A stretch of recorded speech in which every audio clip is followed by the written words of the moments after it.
Hi, I'm Gerry, and I have with me here today Tad, who's going to share with us more about the specifics of conferences, events marketing, and how that actually helps your B2B marketing and communications.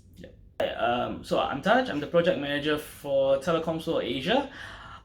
This is an APAC focused telco show that brings together players and basically members of the telco ecosystem around APAC and beyond to the very nice city of Bangkok. So we're going to start off with talking about challenges. So Taj, what are some of the common challenges that you always face in your work?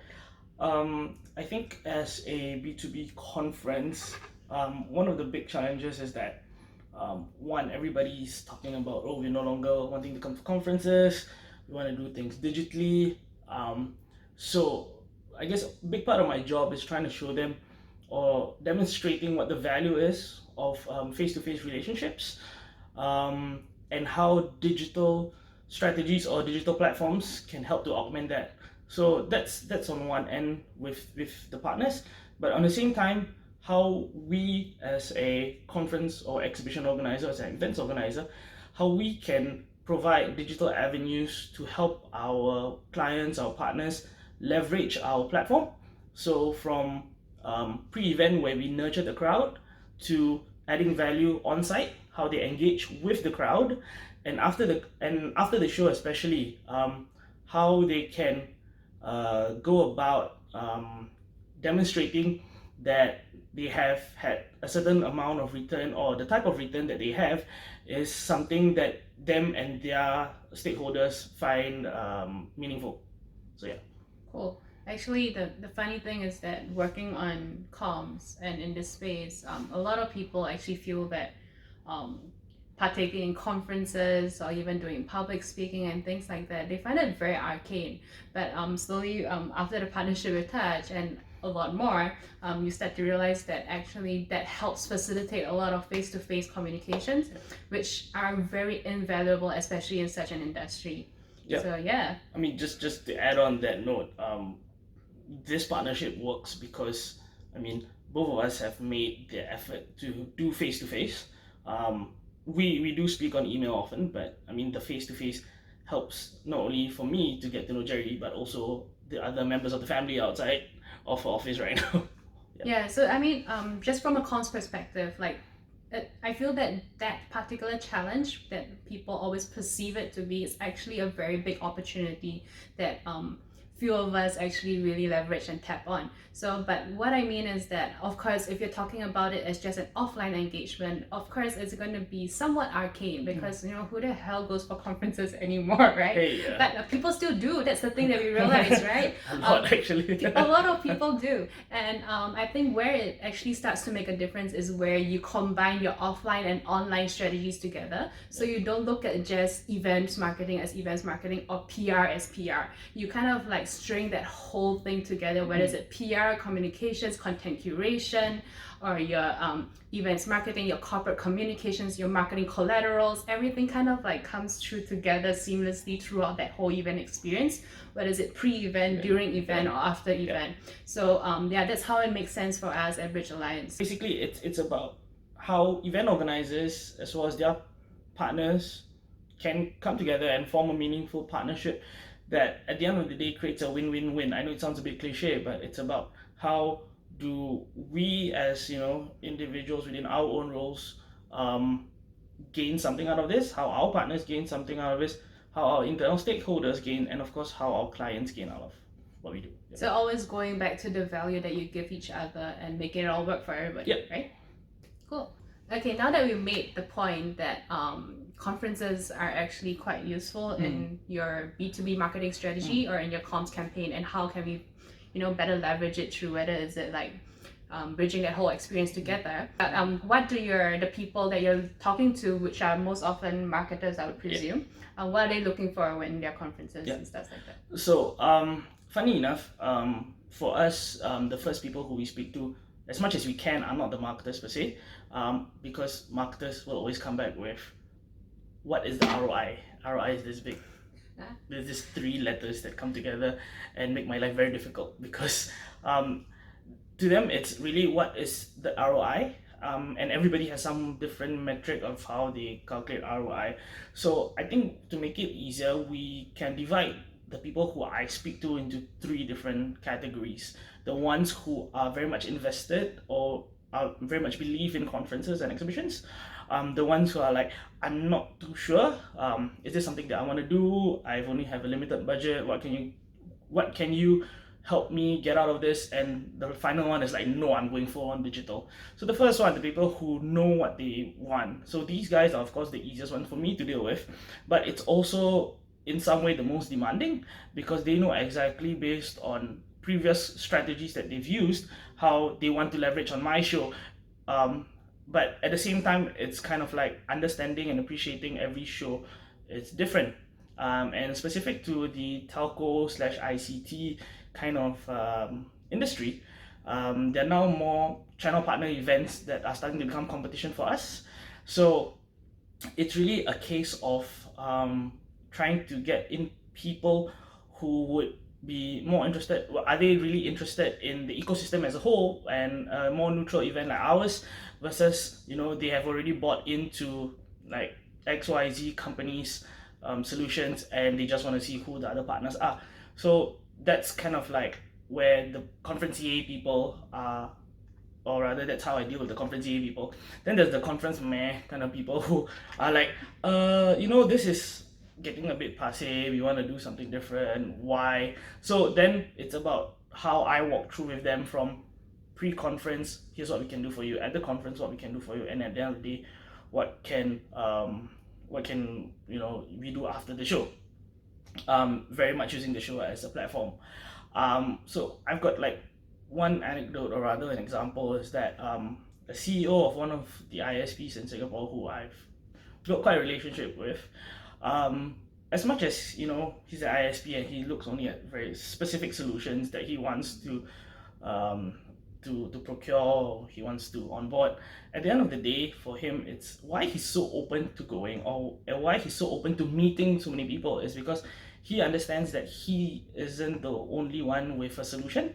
So he gets to know who his competitors are, but at the same time, he's also very open into knowing what the new trends, what new technologies. So it's very easy to work with someone like that. And then when we go to their marketers, it's kind of like, hey, your top boss is already very open about this, from a budget perspective, I'm pretty sure you guys can make it work. Yeah, but it's also about making, or rather helping the marketers look good. So then it's kind of like trying to understand what their metrics are and trying to create value from that. Gerry is very, very clear on what her metrics are, and sometimes that might make things a bit difficult for me. But we've come up with some interesting things, And lastly, of course, people who say, oh, digital only. For people who say digital only, and then I would have to go back and say, hey, look, he has this very clear mindset when he goes to an event, which is all of us know everybody. Telco is a very small industry, right? But it's about him, even though he's at the top, he likes to meet all the other members of the family who may be a few rungs lower than him.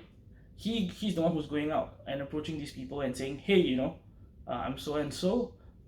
It's great to meet you. I'd like to know, what your problems are and how we can help you and help your bosses and help your organization.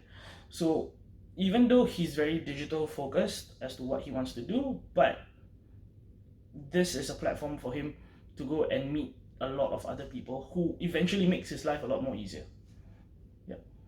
Okay, so we were talking about ROI and how it's actually very different for different companies, even depending on your business model and the culture at your workplace. So for example, like I think when we work together, the culture of like being very collaborative, meeting the rest of the ecosystem, although everyone already kind of knows everybody, that kind of like really helped to ignite some stuff. So could you share with us like some examples of how maybe some of the partners that you worked with has gone really well, and what that gave to them, what kind of results that brought to them as well? So I think it's how this idea of collaboration, how this kind of started was because I was having a bit of issue with a lot of people saying, hey, we don't go to conferences anymore, we are going full digital. And while we do help to market, while we market our show online and things like that, there wasn't very much a lot of avenue for people to kind of make use of it.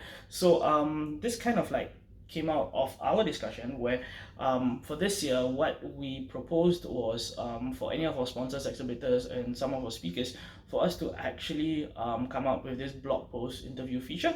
So we actually interview them, we speak to them, I mean, we've already talking and spending a lot of time with them. Why not turn it into a content piece where we could, you know, share with our attendees or customers or clients, and at the same time, one, providing another channel for them to be featured, two, us actually gaining another channel because then we are leveraging on their community as well as event organizers, and thirdly, it really puts them in a kind of spotlight that they want to be featured.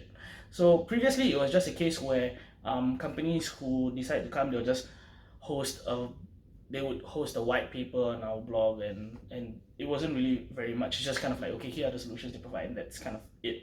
But this became a lot more collaborative, and for example, one of our posts, even just from me sharing it on my own personal LinkedIn, that gained about 3,000 unique views, about 80 odd reactions, and most of the reactions weren't even from people from my connections. You know, they were like his connections. But that's the beauty of content marketing, right? Right, I mean, when you create content that is valuable to your audience and the collective audience of both yourself and your partner, people will naturally just garner engagement. Yeah. Yeah. And in fact, one of our exhibitors in fact took that blog post and kind of, you know, syndicated it on their own website, and then they saw that their traffic was increasing, and these were people who were not their typical customers, but you know, these were the people who were in the ecosystem and they could actually open new doors for them. And so this was like a really spark something kind of thing. Spark something, so tagline by the way. So this kind of sparked something, and then so we've made it a point internally within the team actually to invest time into this, because we've already spending the time speaking, we already, you know, coming up with all these notes. Why not turn it into something that is worthwhile for the marketers, for their management, and also for us, and of course for the community at large. How long have you guys been doing this? We've actually well, it kind of took about 2 months just to kind of get people on board. They were like, okay, you know, some of the marketers were just like, oh, you're just using this because, you know, you want to have more content on your blog. But we said, no, you know, the idea is you guys are already coming. You guys have confirmed your attendance for the show. What we're doing is we're using this as a way to nurture the crowd. I like to use this word a lot, you know. How do you nurture the crowd before the show itself, such that when they go to the show, they've already have you in mind. That's one. And two, it's a case where, you know, immediately there's something to break the ice with, because they know like, hey, you know, I saw your post here, you know, this is interesting, you know, and I thought, you know, you guys may be the right people who I should go to speak to immediately. Yeah, and that ties back to the whole spirit of even having conferences or going for conferences, because that's where you want to learn from other people and where you want to meet other people and discuss what you've just learned.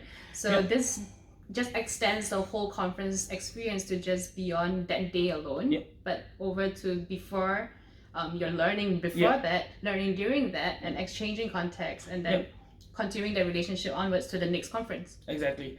And as an event organizer ourselves, what we provide, you know, while we provide the platform, every person who comes to our show in essence becomes a channel, you know, for marketers to leverage on.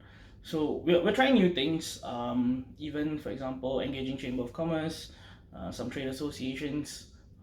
They are a whole new channel, and there's a lot more that, you know, you can do with, but it's all really in the spirit of partnership, where make the marketers happy, management happy, as well as your clients happy at the same time. Yeah, I guess that's the essence of partnerships, right? Making everybody happy. Yes. But when there's value for everybody, naturally everyone will be happier. Everyone will be more willing to give.